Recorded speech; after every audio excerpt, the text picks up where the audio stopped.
안녕하세요. 잡시광입니다. 오징어 게임 시즌1에 이어 시즌2까지 대박으로 이어지자 일본은 지금 부러움을 감추지 못하고 있습니다.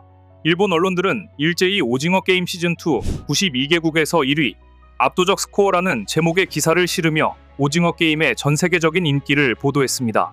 오징어 게임2는 특히 일본에서 유독 높은 시청률을 기록하고 있습니다.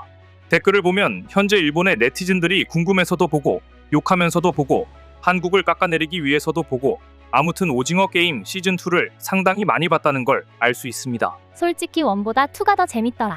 각본도 진짜 잘 짜여있고 배우들 연기도 진짜 최고였어. 원은 게임성과 심리전을 즐기는 느낌이었는데 시즌2는 이병헌이 준주연이라 완전 다른 작품 같아서 신선했다. 오징어 게임 시즌2 전부 다 봤다.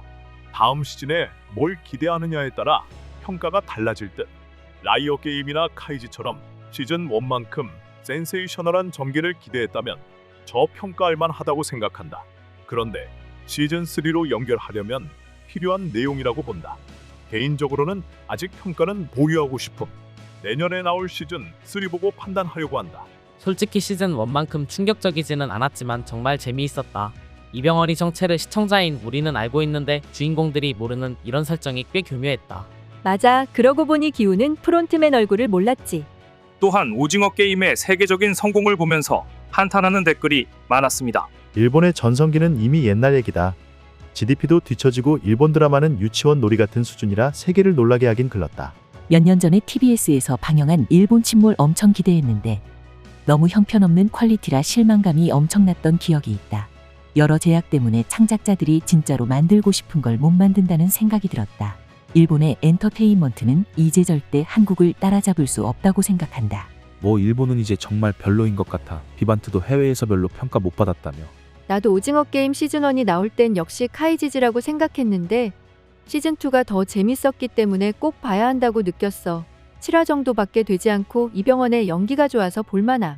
속편으로서의 약속을 지키면서도 새로운 전개를 추가해 더 화려해진 시즌2. 엄청나게 깊이 있고 재밌었어. 하지만 여전히 한국의 성공을 믿지 못하겠다는 반응도 있었습니다. 어딘가 조작된 거겠지. 전 세계 92개국이 한국 드라마를 본다는 건 말이 안 돼. 시작할 때 재생수가 많은 건 당연하지. 평가가 나오기 전에 본 사람들이 대부분이니까. 하지만 혹평이 퍼질수록 안 보는 사람들이 많아질 거야. 이렇게 말입니다.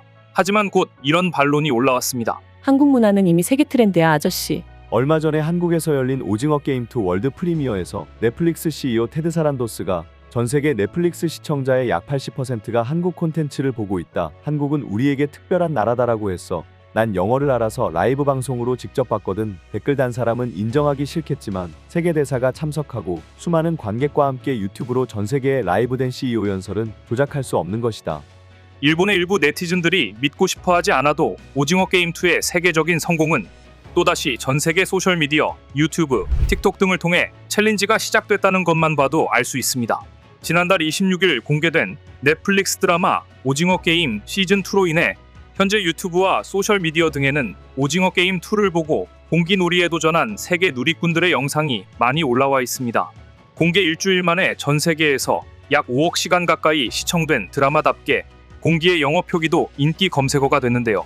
한 유튜브 누리꾼은 456을 이름표처럼 가슴에 붙인 채 공깃돌 대신 주사위를 이용해 공기놀이를 해보는 영상을 올렸는데요. 456은 오징어 게임 주인공 성기훈의 게임 참가 번호입니다. 한 틱톡 이용자 역시 오징어 게임2로 내가 마치 인생이 걸린 것처럼 공기를 했다라는 글과 함께 영상을 게시했습니다. 영상 속 두 사람은 서로 번갈아가며 공기놀이를 하는데 한 단계를 통과할 때마다 안도의 한숨을 내쉬며 게임을 진행했습니다. 직접 공깃돌을 제작한 누리꾼들도 눈에 띄었습니다.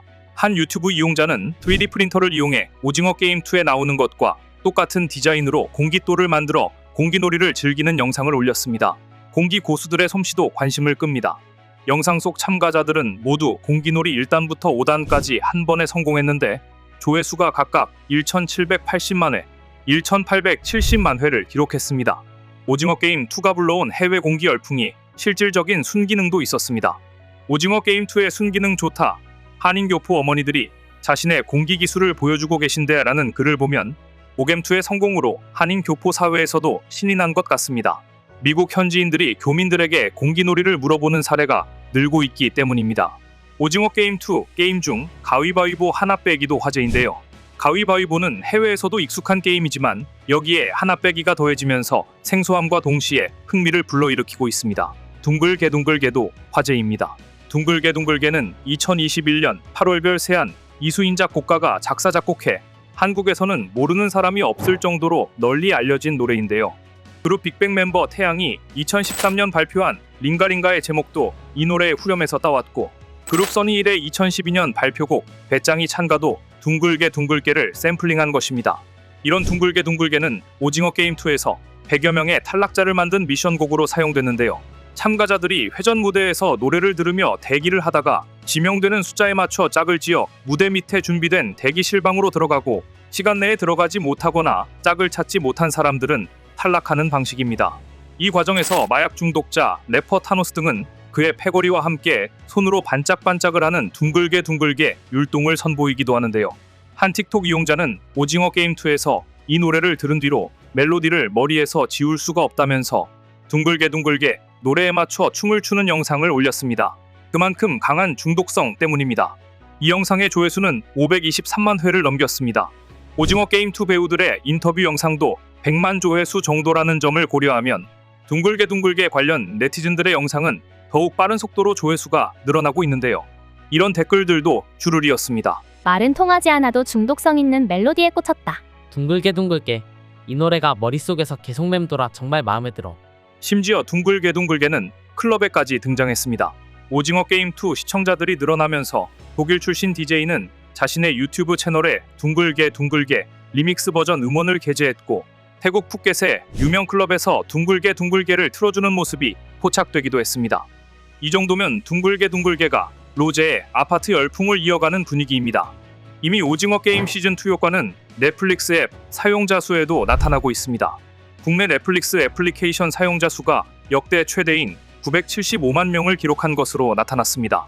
전 세계적으로 흥행한 넷플릭스의 오리지널 시리즈 오징어 게임 2가 지난주 공개된 영향으로 풀이됩니다. YG 앱 리테일 굿즈에 따르면 12월 4주차의 국내 넷플릭스 앱 사용자 수는 집계 이래 가장 많은 975만 명으로 기록됐습니다. 특히 오징어 게임 2 공개 전인 직전 주 대비 일주일 만에 앱 사용자 수가 187만 명 급증했는데요. 해당 수치는 한국인 안드로이드와 iOS 스마트폰 사용자 표본을 조사한 결과였습니다. 여기에 최근 넷플릭스가 네이버와 협업하면서 네이버 플러스 멤버십 이용 고객에게 광고형 스탠다드 이용권을 제공하고 있는 것 역시 이용자 수 증가에 긍정적인 영향을 미친 것으로 풀이됩니다.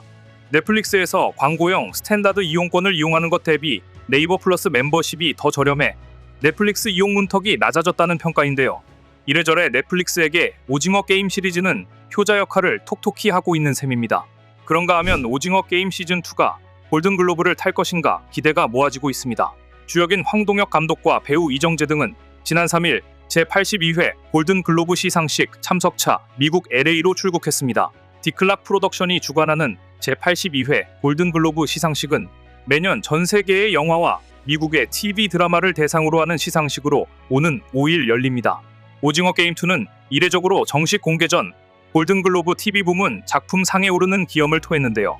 경쟁작은 디즈니 플러스의 쇼군, 넷플릭스의 외교관, 애플 TV 플러스의 슬로우 시스, 프라임 비디오의 미스터 앤 미세스 스미스 등입니다.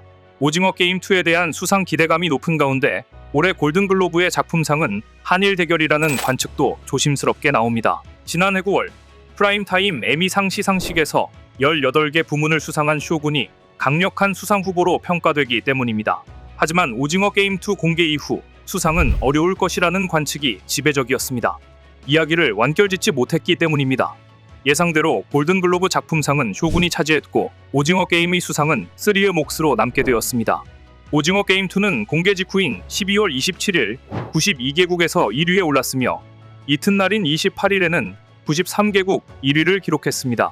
첫 공개 후 아직 일주일이 지나지 않았는데도 불구하고 누적 시청 시간 기준으로도 넷플릭스에서 역대 가장 인기 있는 비영어권 TV쇼 부문 7위에 오르는 기염을 토했습니다. 기대했던 미국 골든글러브 작품상 수상은 실패했지만 오징어 게임 제작진은 전혀 실망하지 않는 분위기입니다. 애초부터 시즌2, 3를 나눴을 때 이미 시즌2의 수상 가능성은 낮다고 봤기 때문입니다. 처음부터 수상보다는 하고 싶은 이야기에 집중하겠다는 의미로 보입니다. 오징어 게임 시즌3에 대한 기대감이 벌써부터 높아지는 가운데 과연 모든 이야기를 마쳤을 때 얼마나 많은 상을 휩쓸게 될지 기대가 됩니다. 오늘 준비한 소식은 여기까지입니다. 댓글을 통한 여러분들의 많은 의견 기다리겠습니다. 시청해주셔서 감사합니다.